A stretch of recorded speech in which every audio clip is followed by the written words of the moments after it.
You're tuned in to Oilers Nation every day with Tyler Yaremchuk, live every weekday on the Nation Network YouTube.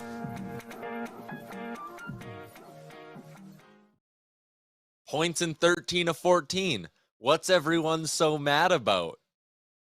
Let's get into it with the lead.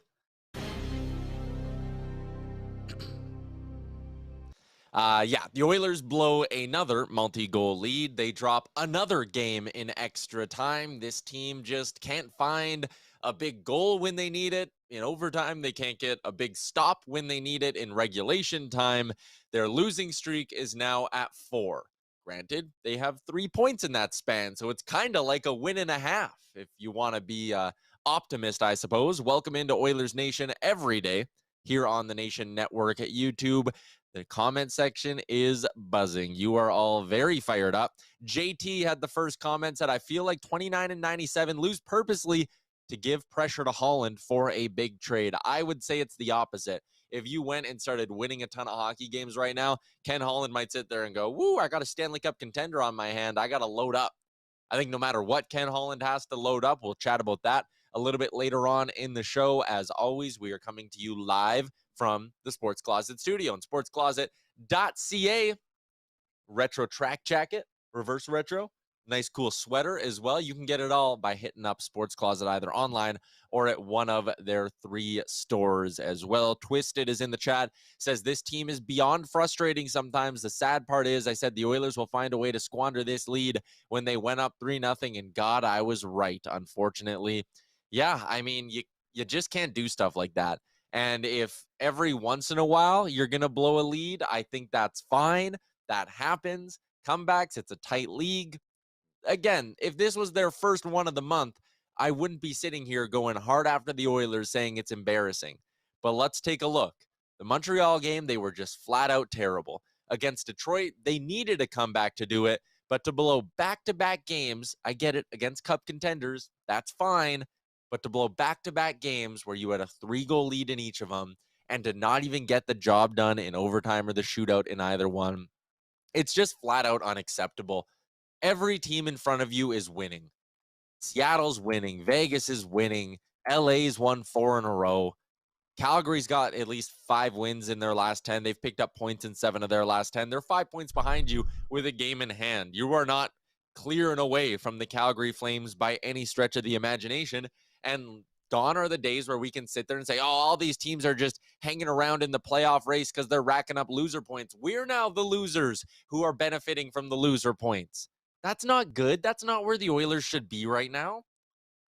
3 games in a row. They should have gotten 2 points in every single one of them. We should be sitting here talking about a team that's tied with LA for second in the Pacific Division. And the Oilers just loaded up a gun and shot themselves in the foot. 3 straight hockey games they've done it. It's unbelievable. It's unbelievable. We're going to get into our 3 big things from last game in just a second here. But first, I'll bring in my good pal, Liam Horobin, who's got the Dustin Penner jersey hung up on the wall, wearing the Neon Leon sweater. You can get yours at nationgear.ca. Liam, your thoughts on the Oilers blowing another lead? I like what you just said then. If this was the first one in like a while, it's kind of like, okay, like whatever. You're playing Colorado in Colorado. It's a tough game. And still, it is a tough game. But like 3 in a row now, 3 or 4 in a row of just poor performances. And it's like, okay, like you're supposed to be on this big run at the moment where you've gained all this momentum. The things are going right. Your goaltending is good. The penalty killer's got better.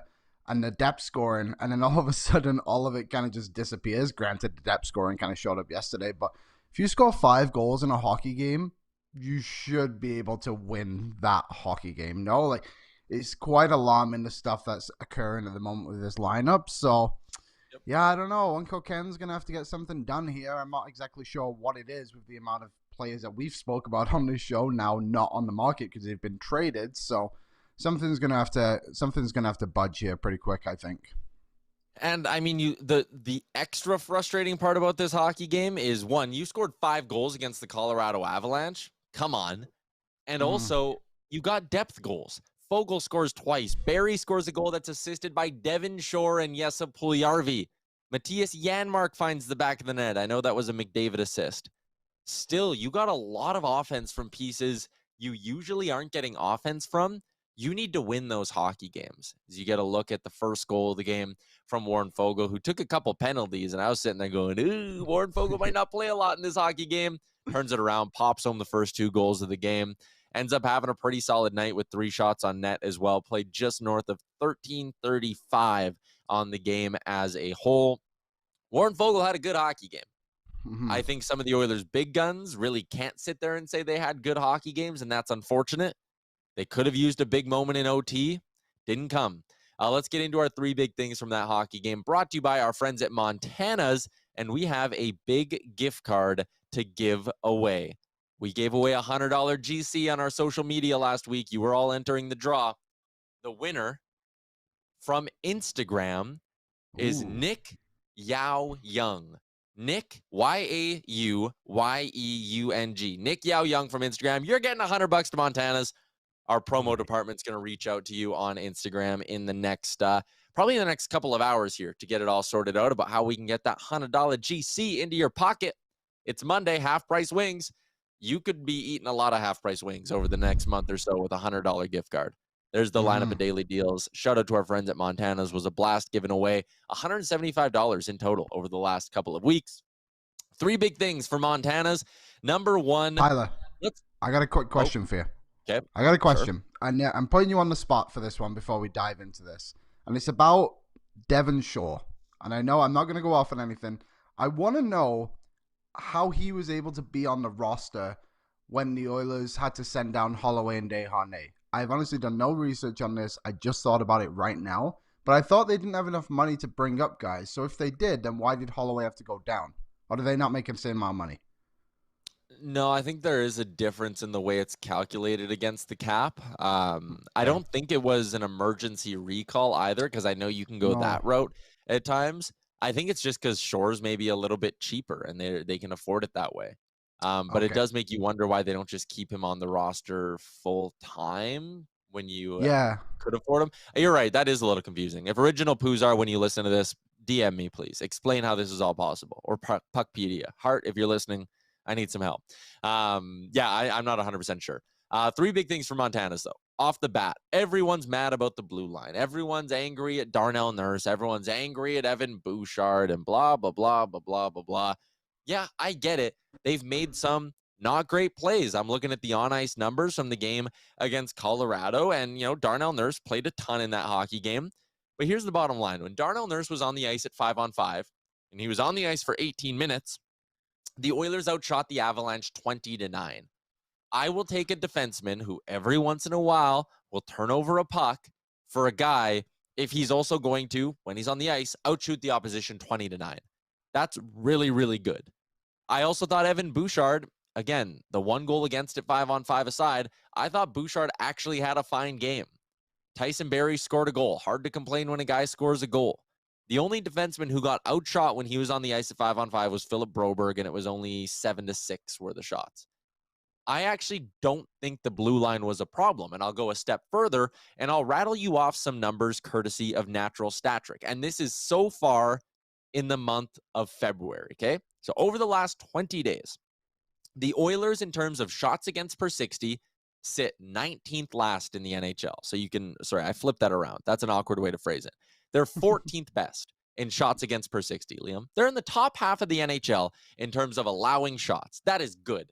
You're in the top half. Solid. And again, this is just in the month of February. So it's not like we're looking at the season as a whole. We're looking at the last 19 days when the team started to struggle. Shots against per 60, 14th in the NHL. Let's look at scoring chances against per 60 in the NHL, Liam. At 5-on-5, the Oilers are allowing the least in the NHL over the month of February. The best number. They're better than the Canes, better than the Wild, the Flames, the Canucks. Those are the rest of the top 5. Scoring chances against per 60 at 5-on-5, according to Natural Stat Trick, the Oilers are the best at preventing them. Liam, do you want to take a stab at where they are in terms of actual goals against per 60? I would guess very high. They're not very good at that. Not good. 10th worst in the NHL. So you're in the top half of the NHL when it comes to preventing shots. The best team in the NHL at preventing scoring chances at 5-on-5, yet you're 10th worst in goals against at 5-on-5. We're taking penalty kill out of this because the penalty kill is atrocious, and I don't think in his prime Dominic Hasek would be able to save how bad the penalty kill is as of late. This ties into my second big thing. You need a damn stop. Make a save. You've scored 13 goals in your last 3 games, and you don't have a win. You scored 14 goals in your last 4 games. You don't have a win. At some point, I'm done with the D-men are turning it over. Someone tweeted me yesterday and said, look at all the grade A scoring chances. They're not giving up a lot of grade A scoring chances, people. Every team is going to get grade A scoring chances in a game. Your goalie has to stop them. They paid Jack Campbell $5 million to come in here and solve the goalie issues. We were sick of the roller coaster ride that was Mikko Koskinen and Mike Smith, where it was up and down, up and down. Jack Campbell's not solving that problem. I tweeted it yesterday. He seems like a great guy, a really nice dude, a good teammate. I like that. I was high on the signing. I thought, hey, if this guy can come in and be the Jack Campbell from the first half of last year, you're in a great spot. But he just looks so wildly non-competitive on so many of these goals against. I don't know, man. And even when he was on his hot streak, I had to put in a rule that I couldn't complain about the guy if he was 900 or better. Because even in the games when he was 900 or better, he didn't look great. He's sliding out of position. Maybe we need Mike McKenna on to break down this guy's game, but like, I'm being hard on him. I get it, Liam, but I don't think it's uncalled for at all. Like, this guy has to make a stop for you. You should have won with average goaltending. You should have 3 wins in your last 3 games. It's flat out unacceptable. Yeah, I think I'm with you, Tyler. Especially the Detroit game we spoke about already. 2 of them are kind of like, that was his fault. The other 2 weren't really. So that is what it is. But when you put up so many goals against the Rangers and Colorado combined, who are 2 legit Stanley Cup contenders, and you can't get a save, then it's unacceptable. And I know there's a lot of people calling for Stuart Skinner right now, but I think it's important to also note Stuart Skinner might be a little bit sick. So Campbell has been kind of forced to play both these games just to kind of stop that conversation a little bit. But as soon as Skinner's healthy and ready to go again, he needs to be playing for this Oilers team, because I get it. Campbell's been very good and throughout January, but these last 3-4 games, whatever it's been, have not been his finest work, and it's kind of trickling back to the start of the season. And again, you should, if you're scoring, what did they score? Is that 11 goals, 10 goals between New York and Colorado? You've got to be winning those games. Like, come on. You can't be losing 5-4 to the Detroit Red Wings. Again, No. 8 + 5, that is 13 goals in their last 3 games. Make a save. And listen, everyone wants to rag on the defense. I just threw you the numbers. I get there's been some untimely turnovers mixed in there, but Jack Campbell's not facing the toughest workload. It's not like he's getting hung out to dry game after game after game. He's made some big saves. I get it. You know, I see Aaron has loaded up the stop against Detroit, cross crease. Yep, that's awesome. The one against New York where he slid across and the Cheadle just fired it off his head. Sure, that's going to make the highlight reels. That's an awesome moment or whatever. But, like, they need a save. Like, come on, stop that puck. Again, even if it's deflected. I don't know. Jacob says, I hope Campbell's really sick and this is an aberration. This is the Jack Campbell we've seen all year. Even in his heater, he'd give up stinkers. So, I don't know. Lance says, how do we fix the goaltending issue? You need to play Stuart Skinner. That's how you fix it. It feels like maybe the solution here is similar to what we saw with Mikko Koskinen last season, where maybe he is going to leak 1 or 2 in, like, when he's in his hot streaks or whatever, but you can't extend him for too long. Like, you've kind of got to put a point where it's okay, he's played 3 of the last however many. We need to get the other goalie in now so he can then, when he gets back into the crease, he still has that momentum and confidence from the last time he was there, rather than just like, well, now I've just allowed 10 goals in the last 2 games. I think it's got to be Stuart Skinner on Tuesday against the Philadelphia Flyers. I don't think there's any other way to fix it. Again, you want to rag on the D? Yeah, like, I don't think their defense is top half in the NHL, but I think their defense has been giving them better results than the scores indicate. It'll be Skinner going into the playoffs. He's the only guy who you can watch and have any sort of confidence in. And for right now, they're probably going to need Stuart Skinner to get hot just to make sure I mean, they'll probably make the playoffs anyways because Nashville's 10 points back of them. I get they have 3 games in hand, but like Nashville looks lost right now as a franchise. Calgary is really the only team that can pass them and kick them out of the playoffs. They're 5 points back with a game in hand. Like, it'll be tight. It'll be a race. I think the Oilers are probably almost a little bit lucky they don't have any more head-to-heads against Calgary because you won't give them any straight-up 4-point opportunities, 4-point swings. But you need better goaltending. You've lost 5 games, 6 of your last 10. And I mean, granted, Skinner was also bad against Montreal. That is a part of this. Stuart Skinner, not good against the Habs. There was a game mixed in there, though, against Philadelphia where Stuart Skinner was really, really good. They don't get a point in that game if it's not for Stuart Skinner stopping 33 of 34 shots. When was the last time you looked at a hockey game and you were like, Jack Campbell stole that one for the Edmonton Oilers? It's been a long time. I'm trying to see. So against Detroit on Feb 7, he had a 938. He was good in that hockey game. 935 against Seattle on Jan 17. He was good in that hockey game. And I mean, he played well against some bad teams in the month of January. I don't know. I'm kind of at my wit's end with this, man. The goaltending just needs to be better. You're not going to win a Stanley Cup if your goaltending's not better. Go back and look through every team that's won a cup in the last 20 years, right? Come on. My third big thing, Liam, is spent a lot of time on number 2 there. And yeah. I thought we were still on 1. Yeah, no. Number 1 was that the blue line hasn't been that bad. Number 2 is that you need a save. Number 3 is I think I'd like to see Jay Woodcroft reward players who are playing well a little bit more. I don't love Devon Shore the way you do. I don't have those same kind of feelings. I don't love Jesse Puljujarvi the way a lot of people love Jesse Puljujarvi.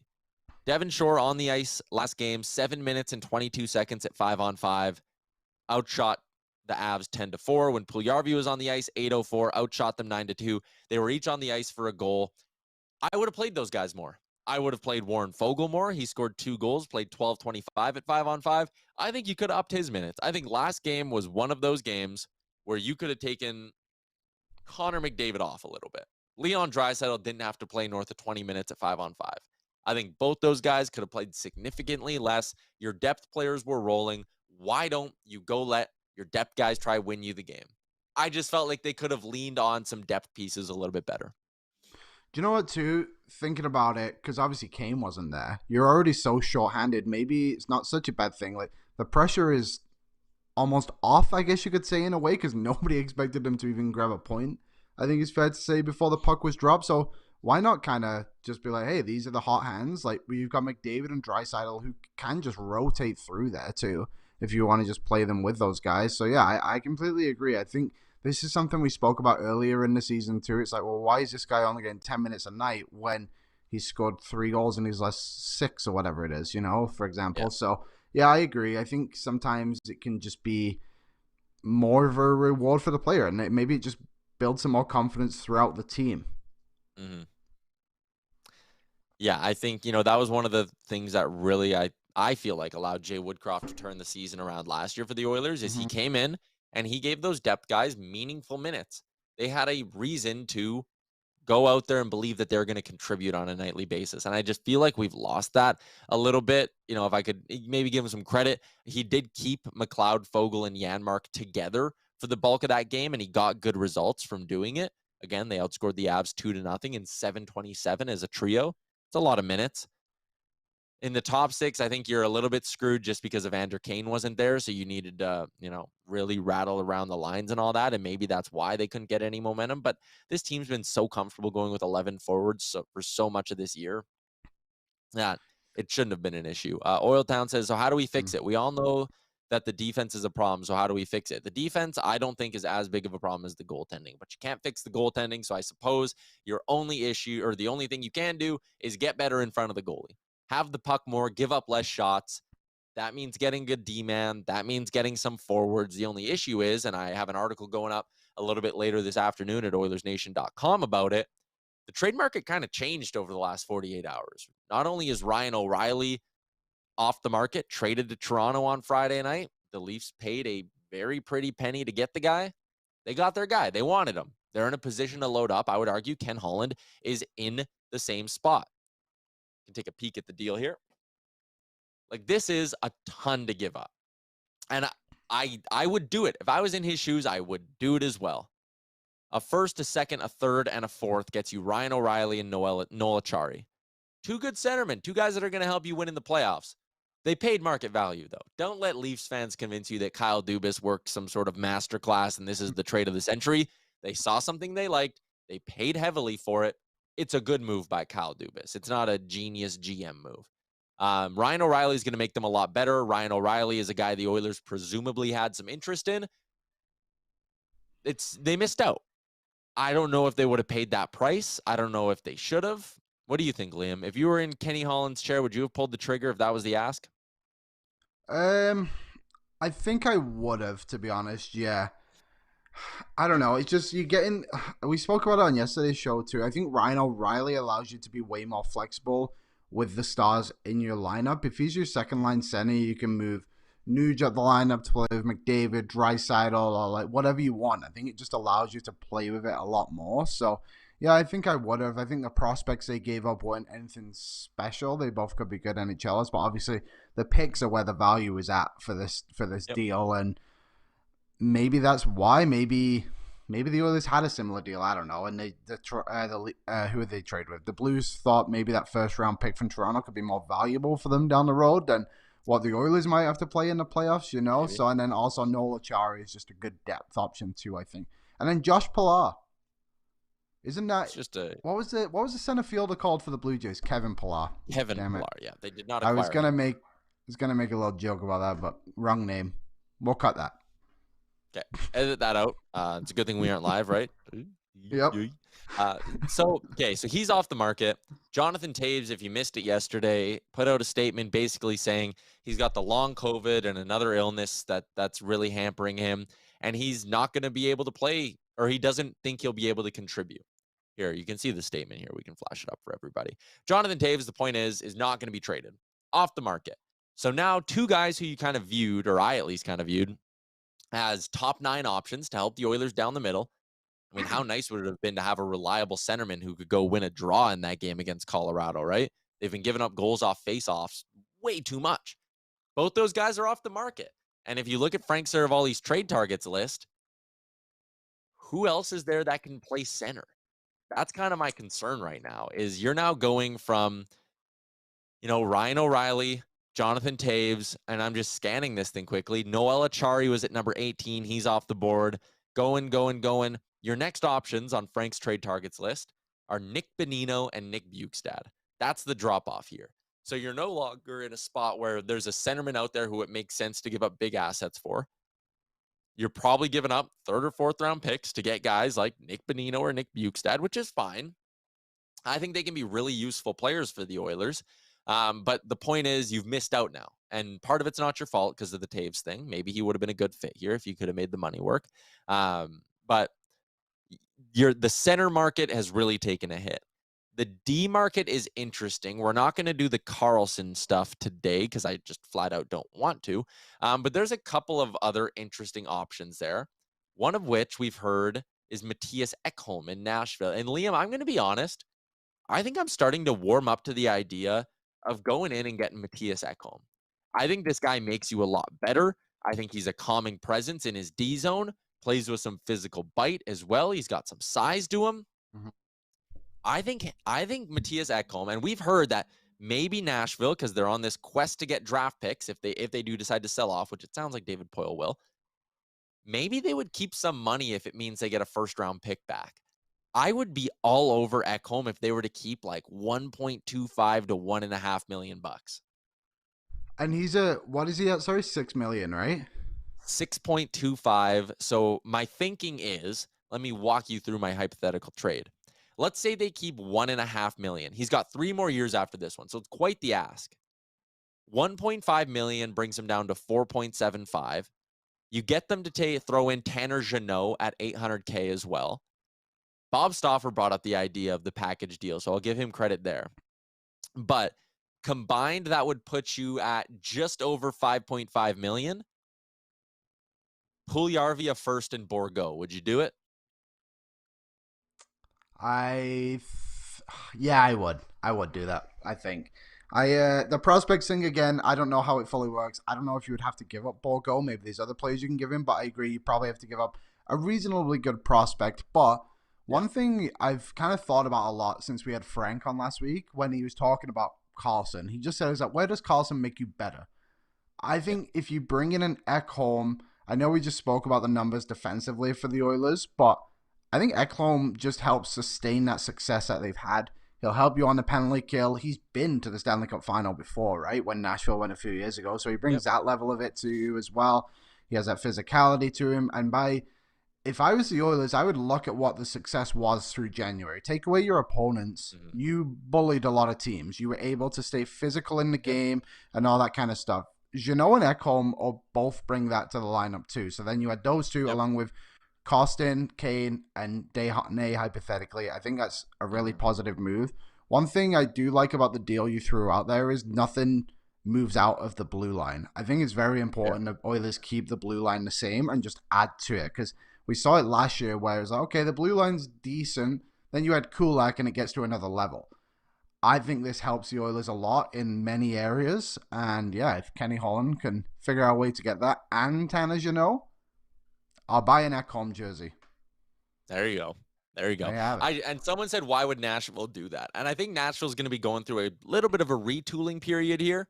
I think it's trending in that direction. They have a lot of older, very expensive forwards. So how do you kind of offset that a little bit? Give them Xavier Bourgault, who has legit pedigree as a former first-round pick. Give them another first-round pick. So now they'd have 2 in the upcoming draft to stock up on more forwards, and they have D-men. Yossi, Ekholm, they got Dante Fabro, who's a good young option, a couple other pieces there who are having decent seasons. I think their blue line, they could afford to sacrifice a Matthias Ekholm for the sake of long-term getting some scorers in that organization. And someone said Nashville would probably want more, and I think so. Puljujarvi would have to be treated as a straight-up cap dump. He doesn't provide any value in this trade, but the thinking with Nashville trading Tanner Jeannot is that they're apparently worried about what his arbitration case is next season or this summer. He's not having a great year, 5 goals in 54 games. His shooting percentage is down like 75% though. Last year, this guy popped home 20 goals. He fights one of the guys in the league who will shed the mitts with regularity. Like he's not afraid to fight anyone. He's I'd say heavyweight. You'd probably have to give up more. You're right. Maybe it's a first, second Bourgault and Puljujarvi. And that's enough to convince Nashville. Again, take a stab on Puljujarvi. Maybe he ends up being a goal scorer for you. You get Xavier Bourgault. You get a first-round pick. For the Oilers, you get a legit hard-nosed D-man and a guy who makes you tougher to play against in the bottom 6. Both those guys are under team control for at least next season as well. That's a deal I'd really look at.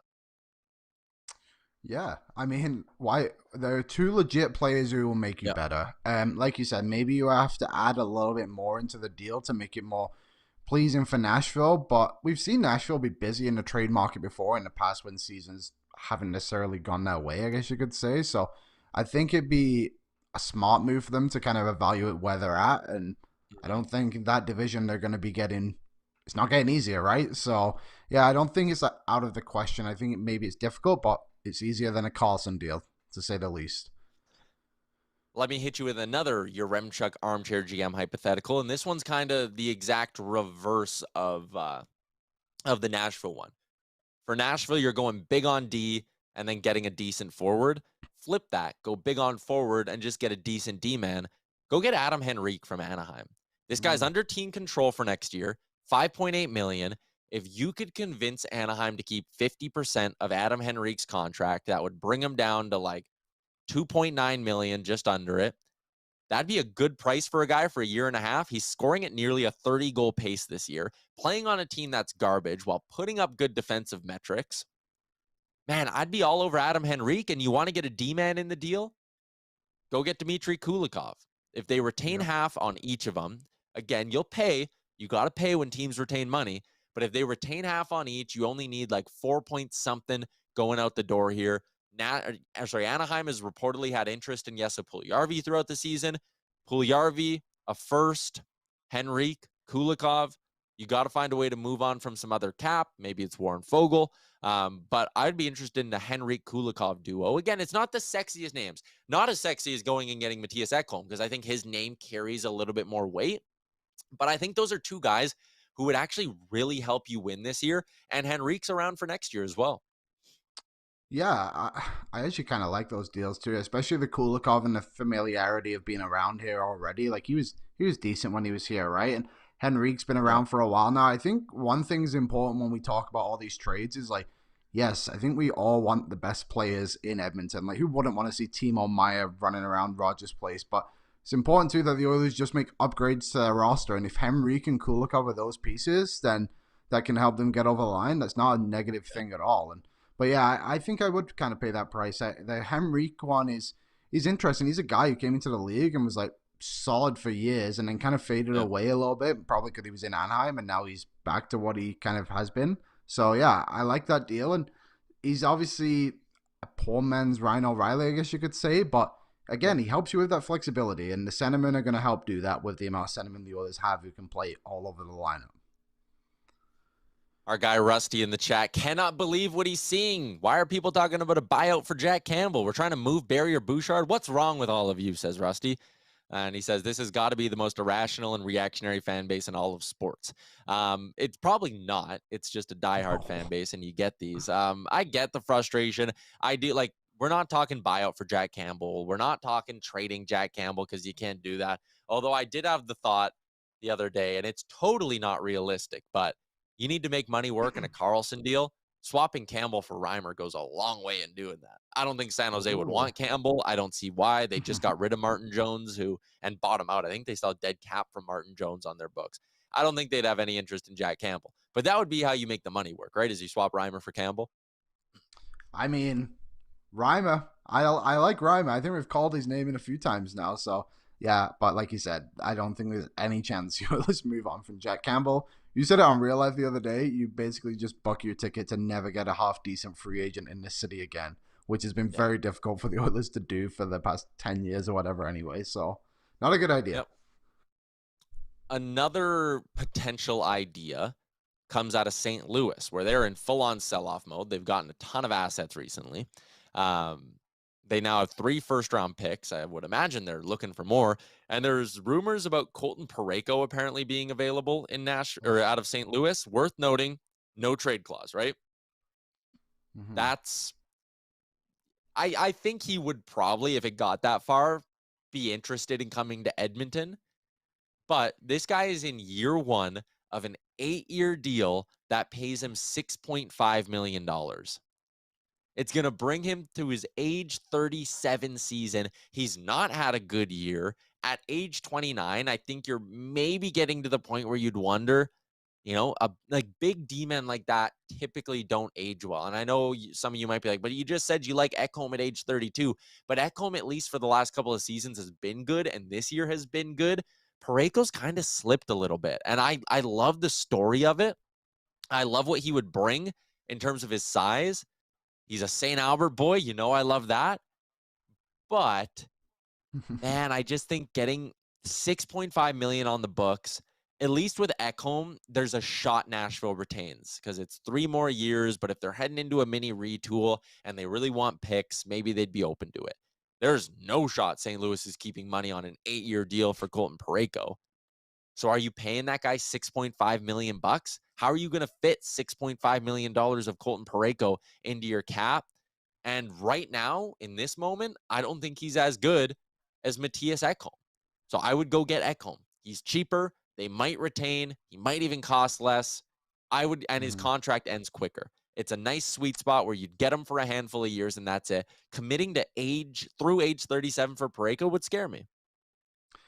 Yeah. I think I'm out on Parayko too. I think the last few years he would have been awesome, but to have him for 8 more years, I don't know. I don't know if the Oilers need to lock themselves up for that long. And yeah, it'd be a good story to bring the local kid home, but seems like we've already had multiple opportunities to do it and just not wanted to. So I don't see that one happening. And plus, like you said, like they're not going to retain. But if they do, maybe they won't. Can you imagine a GM again? Like we're talking about Carlson for 4 more years and how unlikely it is that they would keep money. Can you imagine being a GM going to your owner, being like, hey, listen, I signed this guy for 8 years over the summer. I want to retain it and have him play somewhere else. That'd be insane. Gorgeous George says, okay, fine, Tyler, you've convinced me on Ekholm.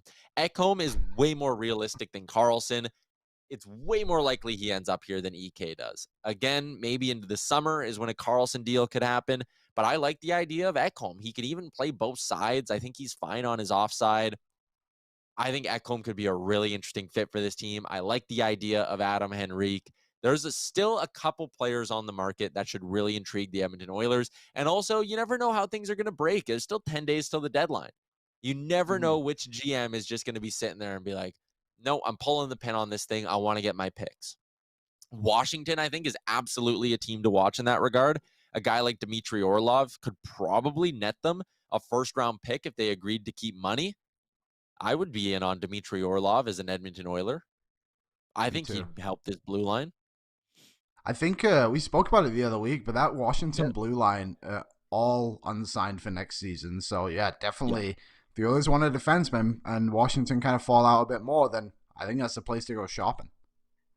The Capitals have 8 D-men on their active roster. They are all UFAs or RFAs at the end of the year. I'm not sure if there's really anyone else on that Caps roster who I'd be interested in from a forward perspective.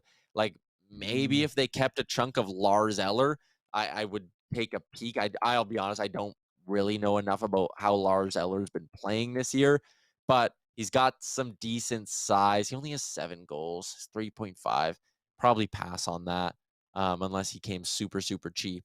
But yeah, I think there's some teams out there who are still in like a weird zone where they don't know if they're selling or standing pat. I don't think any of them are buying, but we'll see. It's still a lot going on.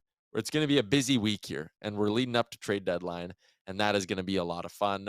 Before we keep moving along, got to give some love to our friends at Star Mechanical, starmechanical.ca, Edmonton's top new home plumbing installer for the last 20 years. Find out more about why they're number one. Oh, is that a new Star Mechanical board we got? Look at that. Ooh. Over 50 plumbers and gas fitters on staff. Over 35 of the people you see in that photo are Red Seal journeymen, I think. Well, I know 35 of the people on their staff are Red Seal journeymen. I just assume that's them in the photo there. 24/7 emergency service, all the good stuff, starmechanical.ca. Wise Kyle says, if you want to go big in Washington, John Karlsson. I think there is a chance John Karlsson doesn't play hockey again this season. So don't go get that guy, right? Probably won't help you. How about Patrick Kane last night? Bagged a hat trick in what could be his final game this season in Chicago. Okay, here's my question about Kane. Like, we obviously know the others have interest, whatever. Do you think there's a chance he goes back next season to Chicago? Resigns? I don't think it's out of the question. But yeah, I also think there's some... Sorry, go ahead. No, go ahead. I was just going to say, I think once you have an emotional goodbye like he's going to have, I think it's hard to go back. Like, I honestly feel like he ends up in Buffalo this summer just because the culture they're building there, they want guys who are going to help, who are going to help them win, but also want to be Buffalo Sabres. And that can be tough to find, you know, but they got Alex Tuck there. He's a Buffalo guy. Patty Kane's a Buffalo guy. You want to get a running mate for Dylan Cousins on that second line for the next 3-4 years? Go give Patty Kane money. You got cap space if you're Buffalo, you know? Yeah. Would you rather have a package of Patrick Kane and Sam Lafferty or Ekholm and Tanner Jeannot?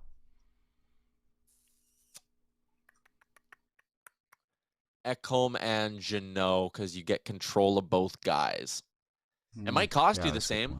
Like, you might need to go first, second, third, and Bourgault to get that deal done, and Puljujarvi. Like, it would be a monster deal.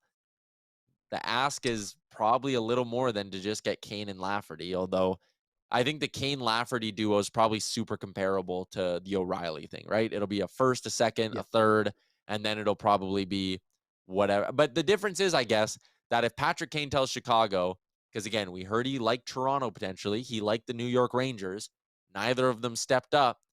If he goes to Chicago and is like, I'm only going to Edmonton,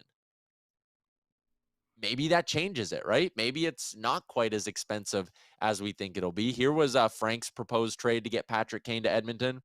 Bourgault, Puljujarvi, a second and a fifth. It's a lot. It's a steep price to pay.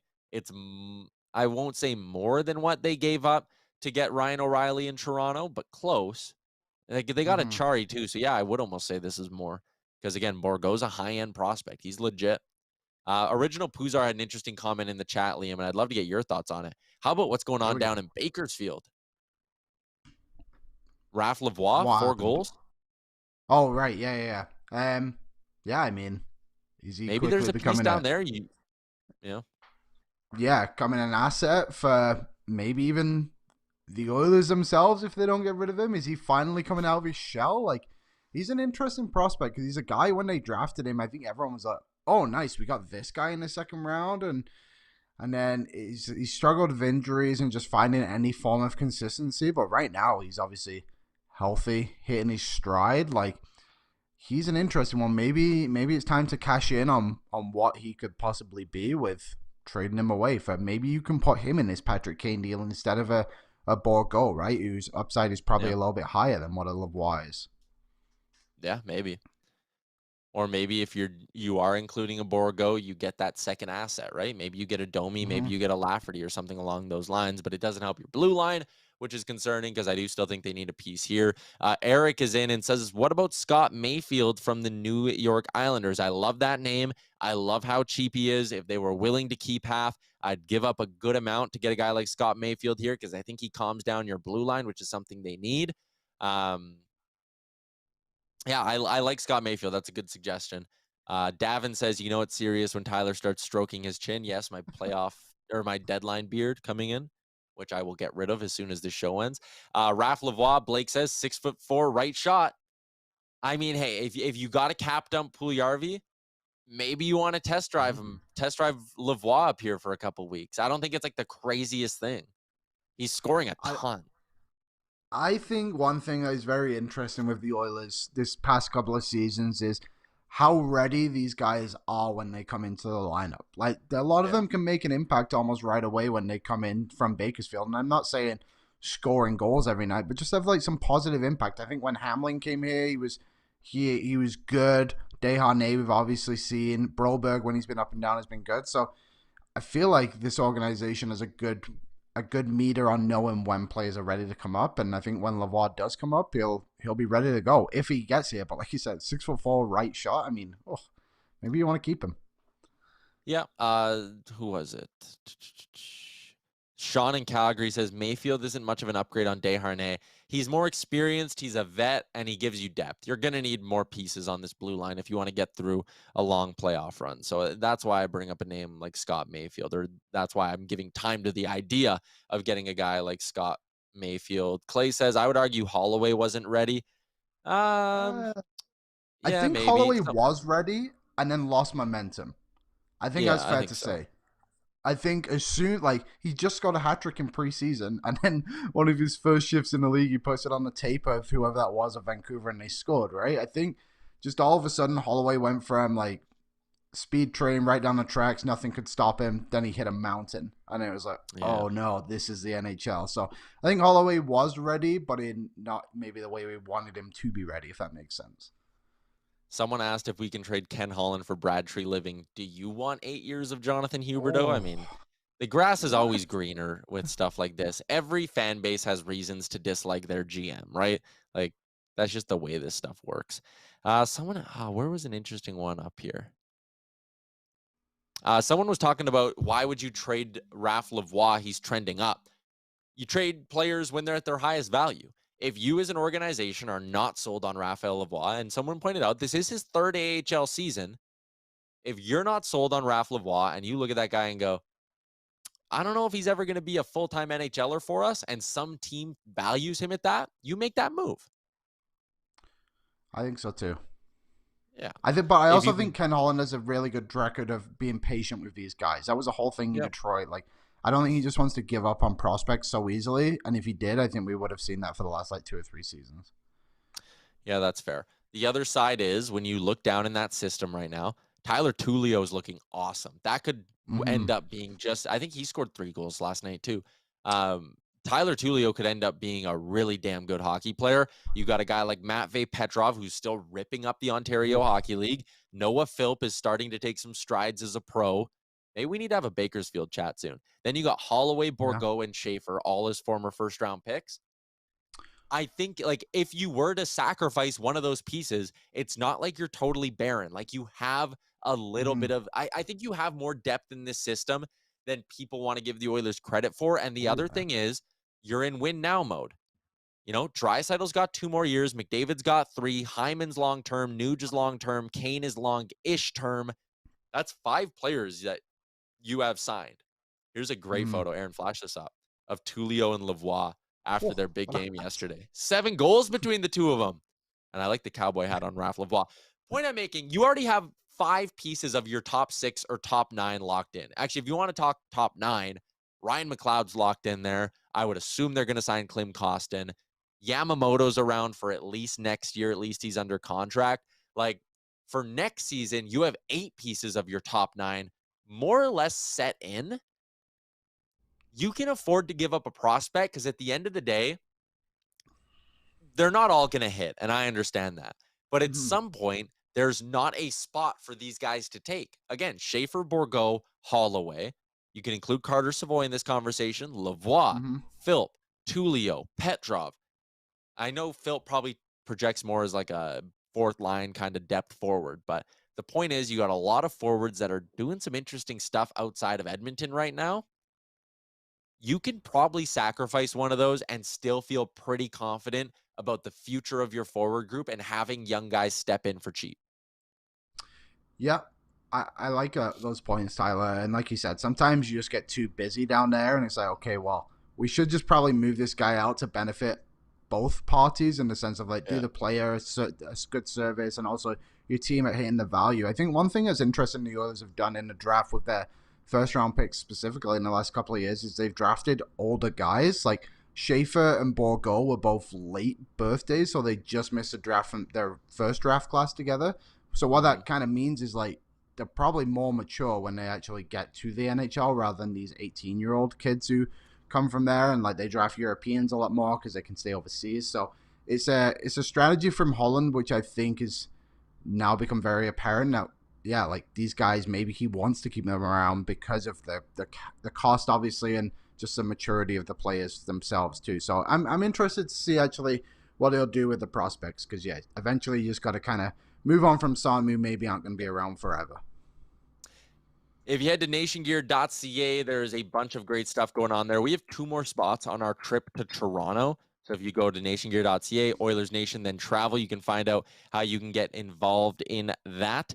2 more spots. We're watching Edmonton, Toronto on a Saturday night at Scotiabank Center from a gondola suite. Going to be awesome. I know, I think it was Bearded Brad kicking around in the chat. I don't know if I saw him in there or not, but he's going to be there. It's going to be a good time is the point. Also, it is our birthday party coming up. The Nation Network is turning 15. Wow. Right? Yeah, we're turning 15, right? I'm not wrong about that. Yeah, March 18th, Pint Downtown. Tickets are $20.07, 2007. Get it. All in support of free play for kids. There's going to be giveaways. There's going to be swag bags. Your ticket gets you a limited edition shirt that you can't get anywhere else. We are almost sold out of our Nation Vacation for AMA Travel, and you know this birthday party at the Pint is going to sell out very, very fast.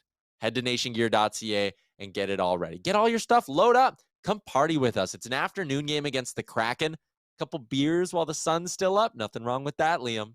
Oh, yeah. I'll be there. You'll be there. We might even be giving you some beers. Maybe. Yeah, we need to take our class or whatever if we're going to do that. But we might do that. We might be slinging the drinks behind the bar. Why not? Why not? All right, let's get to our Betway picks for the day, Liam. All right. What do you like? What do I like? Well, there's actually some games going on right now, which I wasn't fully aware of. I actually thought Family Day was just a Canadian holiday, but I guess not. I guess it's a North American one, I would assume. I don't know. I'm new. It's called something else in the States. Is it? Okay. Well, happy Family Day, everybody. Welcome to this is our Oilers Nation Everyday family, so thanks for watching. But anyway, my bets. Aaron, let's throw them up. The most accurate shooter in the NHL, Brock Nelson. Over 3.5. He's hit this I believe, in 4 of his last 6. So plus 120 seems good. I know 3.5 maybe is not always the most appetizing deal, but he's hit it pretty well and pretty often. And Artemi Panarin dropped off a little bit the last couple of games, but he's still grabbing points in both. But since Tarasenko's been there, that man has just been lighting up the stat sheet. So Panarin, 2+ points at plus 187 against the Jets. I just like the odds of him doing that again. Not even about the opponent, just the fact of who Panarin is and what he's been doing recently for me. I like that. My pick tonight or today, because it starts at 2:00 if you want to get in on it. I think the Seattle Kraken. I know we're rooting against them because we're Oilers fans, but the Kraken on the puck line at plus 155 is very good value. And Michael Eyssimont of the Sharks has been crushing his shot prop as of late. Timo Meier's out of the lineup, so he gets a little bit more offensive ice time now. It's a really good spot. It's set at 2.5, and it pays out plus money. So I'm all over that Eyssimont prop as well for the San Jose Sharks. Yeah, those are my bets for today. Shout out to our friends at Betway 19+. Please play responsibly. Steven says, quick question for you guys. Would you want to see the Oilers, what do you want to see for the Oilers for our Stadium Series Heritage Classic? I reported actually on what this is going to look like a while ago. Maybe we can have a picture for you guys on the next episode. We're not going to pull it up now. Cam in a Pizzeria says it's President's Day in the U.S. So there you go. Yeah, Rusty says that as well. Rusty's down in the States. So happy President's Day to all of our listeners south of the border. Happy Family Day to everyone in Edmonton or Alberta. Dr. Carpy, am I the only one who still likes Carson Soucy? I like Carson Soucy. I just think the Kraken are going to ask for a lot if they're trading him in division during a playoff race, but it's not out of the question that they move him. Michael Teixeira says, I'd pull Yamo for Josh Anderson and pick some prospects. I think Josh Anderson is not good. His contract is long. He is wildly inconsistent, and he gets hurt all the time. So listen, don't fall in love with a guy just because of his size. He needs to be consistent. He needs to do more. Josh Anderson is not that guy. I don't want to touch him. Oh, there you go. Hey, Aaron, you can flash this up. This is what I believe the Oilers Heritage Classic is going to look like. So instead of the maple leaf, that's going to be an oil drop. It's going to say Edmonton Oilers. It's going to be blue and orange. It's going to have the felt lettering. It's going to be something along these lines here. Yeah, it's an ode to the Edmonton Mercuries, which went to the Olympics, as you can see on the jersey in 1952. So a neat little throwback. And the Flames are going to have something inspired by the old Calgary Stampeders hockey team with some other team tied in there. I don't know all the details for sure. But yeah, that's what the Oilers are rocking at the Heritage Classic next fall. I love it. Yeah, I think it's neat. I like that they're going a little bit different. We talked about this before. Me too. Do we have a day for Frank this week yet? I know that's what people are here for the trade talk. So when's Frank here? Yeah, it should be Wednesday. Okay. Perfect. Alrighty.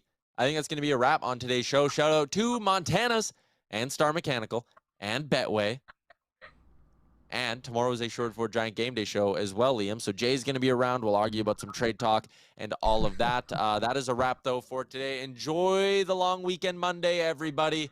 We'll chat again tomorrow.